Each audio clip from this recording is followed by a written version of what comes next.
بلدنا بتمر بمرحلة صعبة شوية، انتوا الوحيدين القادرين على ان انتوا ترفعوها لفوق. هذا هو وقت النخبة، وانتم من ضمن هذه النخبة، وبأفكاركم وبتصرفاتكم وبكلامكم هتقدروا تعلوا من شأن بلدكم.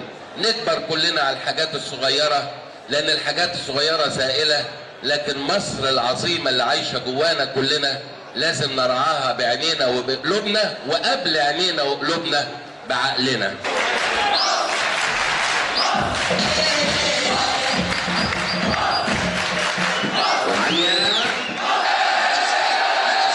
اتنين راحوا يسرقوا فيلا، واحد دخل جوه الفيلا والتاني وقف على الباب يراقب الاجواء.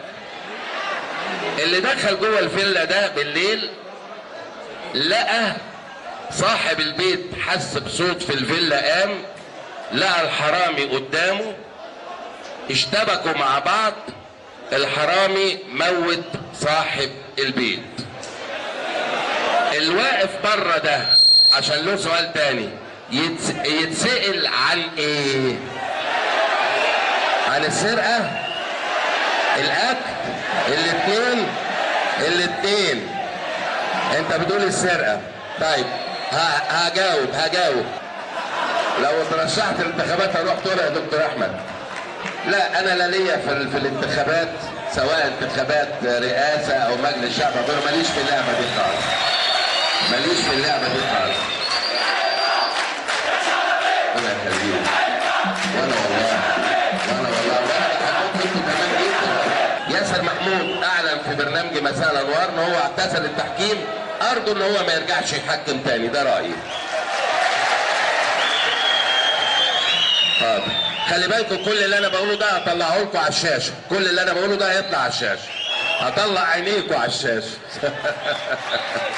قد ايه انا بعشق نادي الاتحاد السكندري، سيد البلد. واللي متابعني اكيد عارف ان بفضل الله يعني عملنا مجهودات رهيبه. تمام.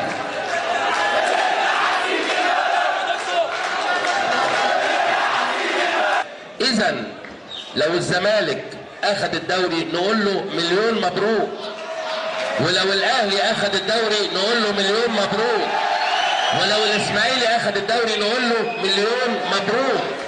دي روح المصريين. هو ده. ايوه. زمالك اهلي ايد واحده، زمالك اهلي ايد واحده، زمالك اهلي ايد واحده، زمالك اهلي ايد واحده. الله عليكم. هو ده والله. مسلم مسيحي ايد واحده، مسلم مسيحي ايد واحده. الله عليكم.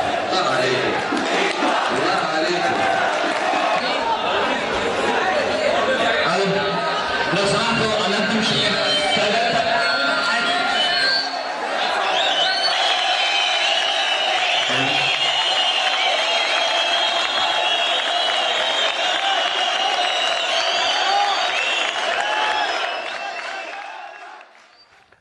اهلا بكم من جديد اعزائي المشاهدين.